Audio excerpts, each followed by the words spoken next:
So each month we try to have a theme. And so this month and also in March, the theme is the 5 faculties. And I think last week Georgia played a recording from Matthew Brent Silver, a Dharma teacher, on the first of those 5, faith. And so today I want to give an overview of all of them so that you kind of get a sense of what they are and how they interconnect. And so in Pali, the language in which some of the Buddhist scriptures were written down in, the 5 faculties are called Indriya, so the 5 Indriya. And so we all kind of have them already in our practice, but they might not have fully developed. Usually they actually are fully developed when we attain full awakening. And then they are called powers. So the 5 powers, and they become powers.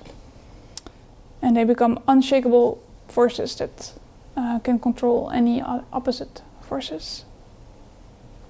And so the 5 are, the first is faith, and energy, and mindfulness, then concentration, and then wisdom. And so when we meditate, we naturally develop these 5 faculties. And some of them we might be able to influence somewhat actively by intention or through practice, but most we kind of develop naturally when we practice, and they can develop in conjunction with each other. Like if we develop one, the other ones get stronger. And so the first one is faith, and it's sometimes also translated as trust or confidence. The Pali word is saddha. And so faith might not resonate with everyone, especially people from certain religious backgrounds, and faith might seem like kind of associated with this blind faith that you have to believe in something, but that's not what this is about. This is more the type of faith that is about trust and confidence in the practice and in ourselves. Though in the suttas, the Buddha actually mentions saddha, or faith, as this faith or this trust in the Buddha's awakening. And so that's kind of what the background in the suttas is, in the discourses of the Buddha. And it's not that the Buddha was saying like, oh, look at me, I'm so amazing, have faith in me. It was more that he was pointing to that we all have this potential to awaken and to become free from suffering. And so he tried with this example to inspire us. And so that's more about this inspiration, so that we feel inspired to practice and we feel this trust and confidence, like, oh, if the Buddha can do it, I can do it. He was a normal human being just like us. So that's what that aspect is about. And so we can see it in that way, feel this inspiration from the Buddha. And we can also see faith and trust and confidence as something that we can have in our own ability to practice, in our own, in ourselves, trust and confidence in ourselves. And then there's also the trust and confidence in the Dhamma, so in the teachings. So, like we've heard today, that, if we practice, then sometimes these challenging situations that become easier to deal with in our daily lives. Or if we practice, we see more clearly what is actually happening, and these certain conditionings and patterns that we all have, they become more clear, so we can make different choices that are maybe more wholesome. I can see how to deal with unwholesomeness and how to generate or cultivate more wholesomeness in our lives. And so in these ways, we can see how trust and confidence gets built by our practice, through doing the practice and through seeing the effects of the practice. And then sometimes in those periods where the faith or the confidence is not so strong, we can maybe reflect on periods where we did feel that the confidence was strong, and like, oh wait, back then actually the practice was really working, and I really gained a lot of insights, and so you can reflect on that and to rekindle your confidence a little bit.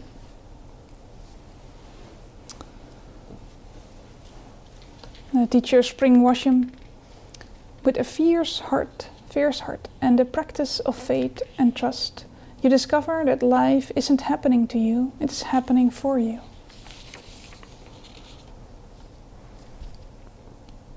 And so this quality of the confidence or trust or faith is something that sets us in motion. It's kind of generating energy, which is the next spiritual power or faculty. And so we can really use this trust and confidence to generate this energy to practice. And this this energy is also sometimes translated as effort or determination or steadfastness. And so of course we need a certain degree of energy to meditate, to walk this path. And it's not so much only like physical energy, like, you know, being able to stay awake, but it's also mental energy. Because sometimes we get in this rut or this dullness of mind, and then the energy feels so low that it's really hard to meditate.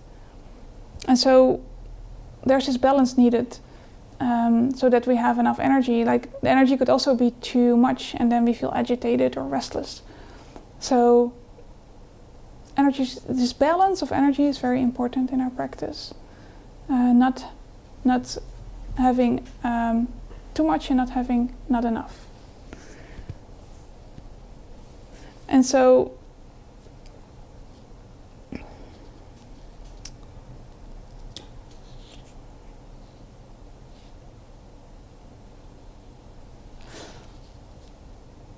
this is kind of something we can try out for ourselves. If there's too much energy, there's restlessness is there, we can see if we can kind of keep the body still. Still body can help us to for the mind also to become still. Sometimes it seems impossible though. Sometimes the body just needs to move. If there's not enough energy, then we could try a different posture. We could try to stand up, pull our earlobes, things like that. I have actually a talk about both restlessness and about sloth and torpor, which are the Buddhist words for dullness and sleepiness. They're on the website. It's part of the 5 hindrances.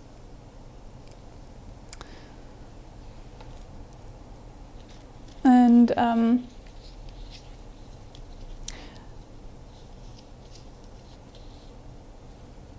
so if we have confidence that this practice is relevant, then we also generate energy. And then the third of the faculties is mindfulness.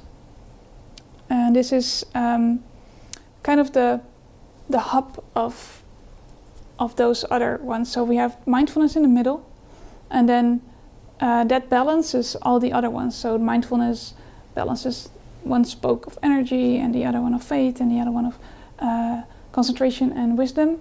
And so mindfulness is kind of in the middle, supporting all of them, balancing out all the other ones. And so it's a very important one, kind of like really on the basis of the other ones.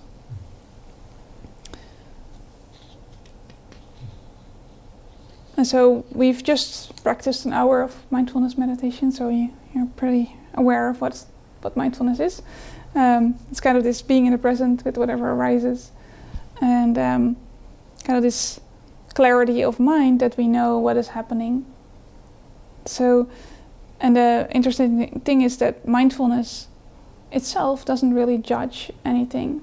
Mindfulness itself is kind of neutrally observing what's happening. It can observe judgments, can observe judgment happening, but it doesn't judge itself. So mindfulness is just aware of whatever arises, whether it's judgments or aversion or cravings or peace or kindness. It's just there for whatever there is in our bodies, in our minds. And then when mindfulness becomes stronger and more continuous with fewer interruptions, then at some point concentration gets developed, which is the fourth of the 5 faculties. And so concentration, a concentrated mind is very kind of focused and stable and present, kind of more, how do you say that, like closed into something like mindfulness is more broad for everything, and then with concentration it kind of gets focused on a narrower object, for example. Although concentration can also develop while doing more of the broad mindfulness, because then it's kind of this moment-to-moment concentration, as it's called. So we're concentrated because we're aware of moment-to-moment of whatever it is that arises. And so this is a very wholesome state of being, this focusedness, this stability of the mind and the body. And we can do specific concentration exercises to get there. Do like only breath meditation, or the walking meditation is, for example, a concentration exercise, the way we did it today. Or the loving kindness or compassion meditations that you might be familiar with.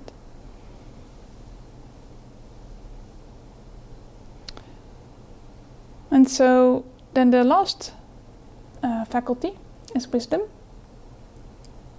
And so wisdom is what helps us to see with clarity what is truly here.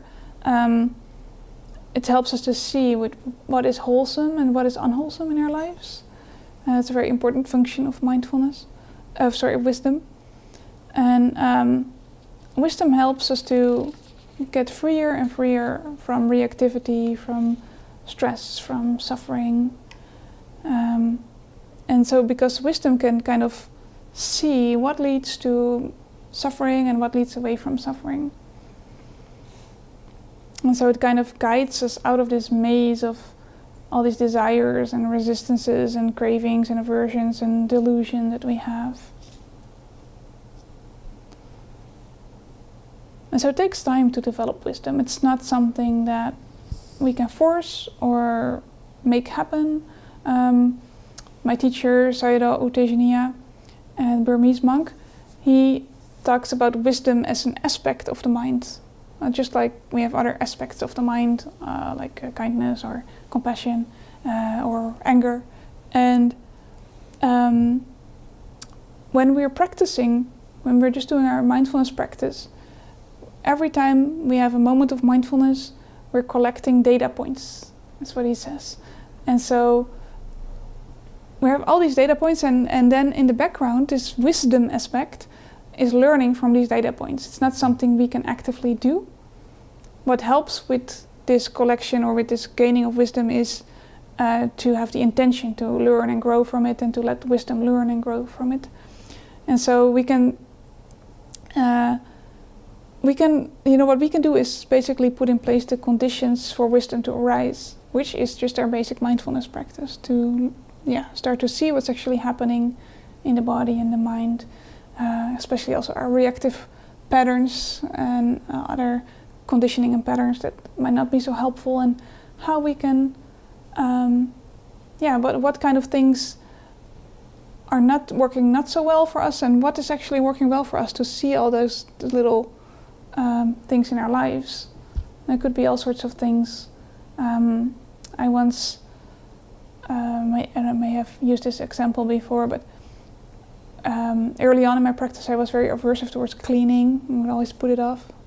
And I started to see that. I started to see the aversion and how painful it actually was, how unpleasant it was to have this aversion, and then I would always put it off, and then it would come up again because I could see the dust clouds, So I have to clean, and aversive again. And then I would be cleaning with aversion So at some point I was like, oh, this is actually really painful. Well, maybe I can let go of the aversion. And so, we can, and then slowly but steadily I was letting go of the aversion more and more, and it became neutral and even sometimes pleasant. Like being mindful of the body while cleaning can actually be really pleasant. I found out. So this is a silly example, but this is how mindfulness can work for us. We can suddenly see what's actually happening here, and maybe it's not so helpful. And then it's not that it kind of magically disappears, but it gives us the chance to let go more and more, and not that we do that, but wisdom does the letting go, slowly but steadily. And so these 5 faculties, are interconnected. So this mindfulness is at the hub of it, and then the others are basically needed to be balanced. So the faith or the trust needs to be balanced with the wisdom aspect. Because if we have too much faith and not so much wisdom, then we might have more like blind faith, kind of blindly believe what someone else is saying or what the Buddha is saying, and that's not so helpful. We need a little bit of wisdom for ourselves to see that this is actually working, and so this might, if we're just starting out with our practice, then we might need a little bit of time to develop this, which is fine, of course, so that we can go beyond this blind faith. And then if we have too much wisdom, or a lot of wisdom but only little faith or trust, then we might start to doubt. So this hindrance of doubt might come up, which is very useful to see as well.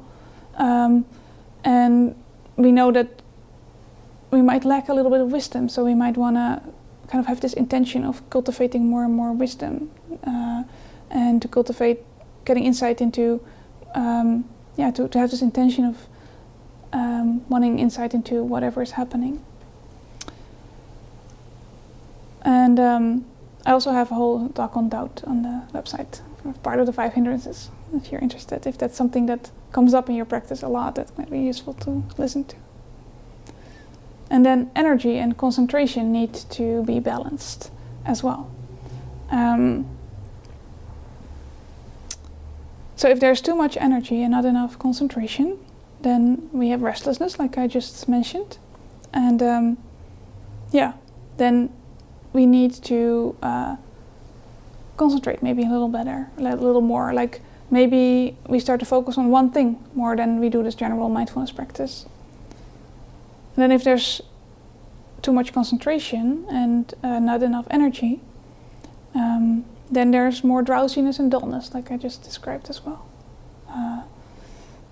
So then we might want to generate energy by standing up, like I just said, or pulling our earlobes, or anything that could work for you. Sometimes, like I'm also mentioning in the other talk on sloth and torpor, is that this drowsiness and dullness comes from aversion. So there might be an aversive undertone that we don't want to feel. We don't want to feel this feeling, and so it's basically the mind's response is to get drowsy and not feel anything. And so those are those 5 faculties, and they and their interconnectedness. And so we need to we need to develop all of them in our practice.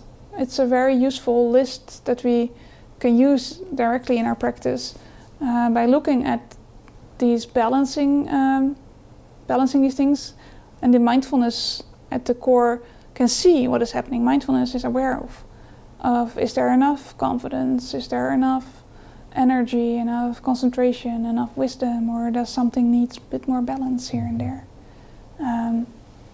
Where can I develop in my practice? What is lacking a little bit? Where can I put my attention more? And so I want to end with a quote from the meditation teacher Winnie Nazarko. One way to think about the faculties is that they are an intrinsic resource that can allow us to develop our understanding and our practice. They can be purposely developed to the point where they become powers of mind that can be drawn on at will.